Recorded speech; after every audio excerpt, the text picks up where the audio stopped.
hidden history of gun control in America. Yes, freeze!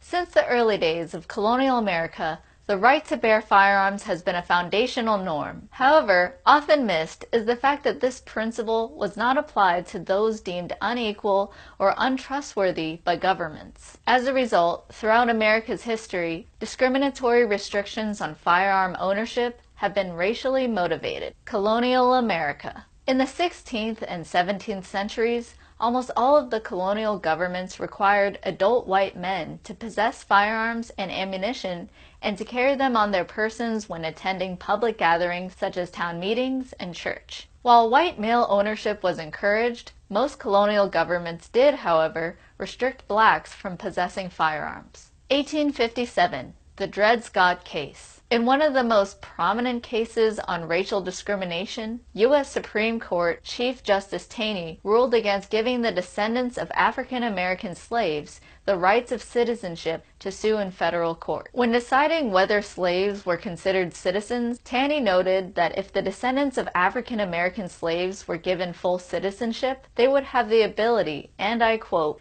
to keep and carry arms wherever they went. The Chief Justice denied citizenship on racial grounds, as the rights of citizenship, especially the right to travel armed, was considered too much of a threat against the state and racist politicians who wanted to continue abusing Black Americans via the legal system. 1860s Black Codes. After the Civil War, states passed laws known as the Black Codes, which disarmed and economically blackballed African Americans to perpetuate slavery. The special report of the Paris Anti-Slavery Conference of 1867 found that freed men in some states were forbidden to own or bear firearms and, thus, were rendered defenseless against assault. Through new laws from racist politicians, tyrannical groups could continue to control freed men through threats of violence. Disproportionate effective laws in the states. In addition to outright bans, laws were passed with the intent to disproportionately affect Black populations. Disproportionate impact was a political tool of persecution through which politicians could curtail Black persons from owning firearms while leaving the white population mostly unaffected.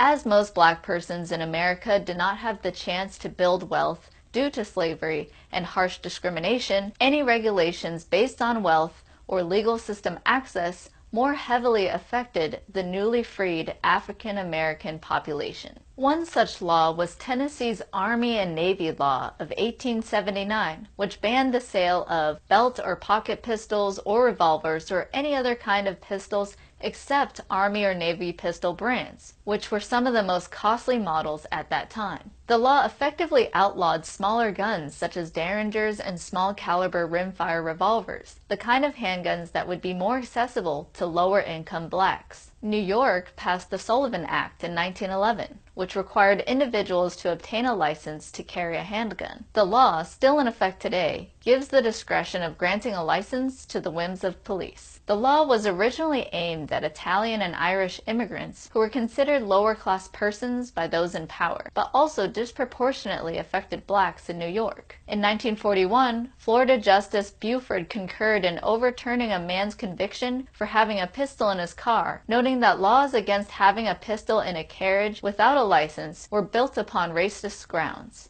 Buford noted, the original act of 1893 was passed when there was a great influx of Negro laborers in the state, drawn here for the purpose of working in turpentine and lumber camps. The same condition existed when the act was amended in 1901, and the act was passed for the purpose of disarming the Negro laborers. 1960s Civil Rights Movement. Black empowerment groups took up arms to defend their communities during a time when police brutality was on the rise, despite other civil rights reforms. The Black Panther Party, whose members carried weapons to guard against police brutality, marched to the California Capitol building in Sacramento in 1967, peacefully carrying firearms. California's then governor, Ronald Reagan, signed the Mulford Act shortly after, prohibiting the open carrying of weapons in public places. This law was a direct response to African Americans openly carrying weapons in a peaceful protest. This gun ban was another instance of law appearing to be neutral on its face,